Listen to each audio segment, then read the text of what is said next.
नीरू की है। पंजाब की नीरू की शादी दिल्ली के राहुल से होती है। दिल्ली कितना बड़ा शहर है ना, लेकिन आप लोगों का घर तो बहुत छोटा है।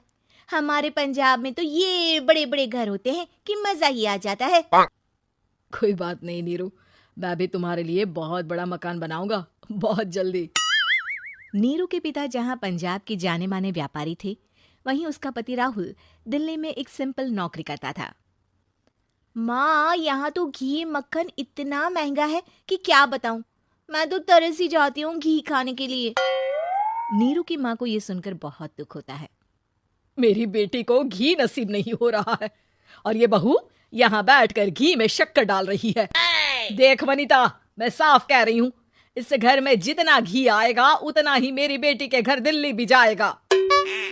अरे, ये क्या बात होती माँ जी? बेटी का उतना ही करो जो अच्छा लगे। अब क्या मायके से घी और मक्खन तक की सप्लाई करोगी आप? हाँ, मेरी बेटी किसी चीज को तरसे मुझसे बर्दाश्त नहीं होता।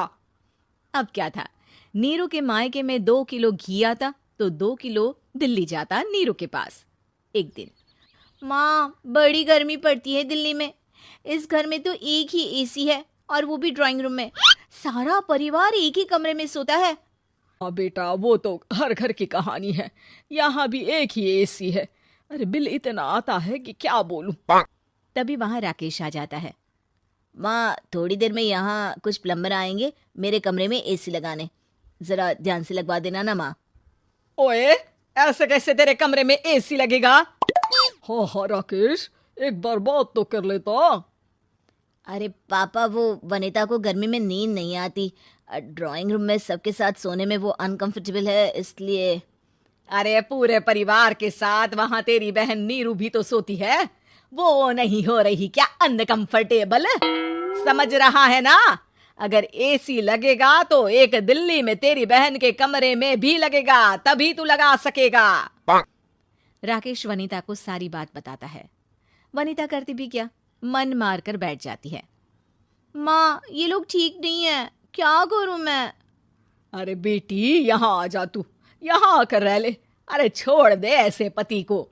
कैसे छोड़ दूं माँ? समाज क्या कहेगा, लोग क्या कहेंगे? वैसे भी मेरा एक बेटा है मयंक। अरे हटा बेटा, तेरी उम्र ही क्या है? इतनी परेशान रहेगी तो काम कैसे चलेगा? खैर, बात आई गई हो जाती है। माँ को लगता है कि नीरू ठीक है, तो वहीं नीरू के मन में एक ही लाइन चल रही होती है, यहाँ आ जा। माँ ने तो बोल ही दिया है कि यहाँ आ जा। बस मयंक थोड़ा सा बड़ा हो जाए, इन गरीबों को छोड़कर मैं वापस माँ के पास ही चली जाऊंगी। वो इसी सोच में बाजार में चल रही थी कि मैम, आपका दुपट्टा जमीन को छू रहा है। नीरू जैसे ही उस लड़के की तरफ देखती है, देखती ही रह जाती है। हाय रे, कितना सुंदर लड़का है ये। अब क्या हुआ? मैंने कहा आपका दुपट्टा। तो खुद ही उठाकर दे दो ना। लड़का समझ जाता है कि नीरू उस पर फिदा हो चुकी है। वो उससे उसका नंबर लेकर चला जाता है। अब क्या था, नीरू और रोहित में लगातार बातें होने लगती है। मैं हरियाणा का रहने वाला हूँ, यहाँ एक बड़ी कंपनी का मैनेजर हूँ। अच्छा, और कितने बच्चे हैं तुम्हारे? बच्चे? अरे मेरी तो शादी भी नहीं हुई है। तुम बताओ, शादी करोगी? नीरू शर्मा जाती है। अब लेकिन मैं तो पहले से ही शादीशुदा हूँ। मुझे फर्क नहीं पड़ता, बस तुम शादी कर लो। भाग चलते हैं, बहुत पैसे वाला हूं मैं, हमेशा खुश रखूंगा तुम्हें। नीरू रोहित से मिलकर सारा प्लान बना लेती है और फिर एक दिन घर से भाग जाती है। दोनों शादी कर लेते हैं। शादी के बाद क्या बात है नीरू, तुम्हें परेशान सा देखता हूँ, सब ठीक तो है ना? हाँ हाँ, सब ठीक है।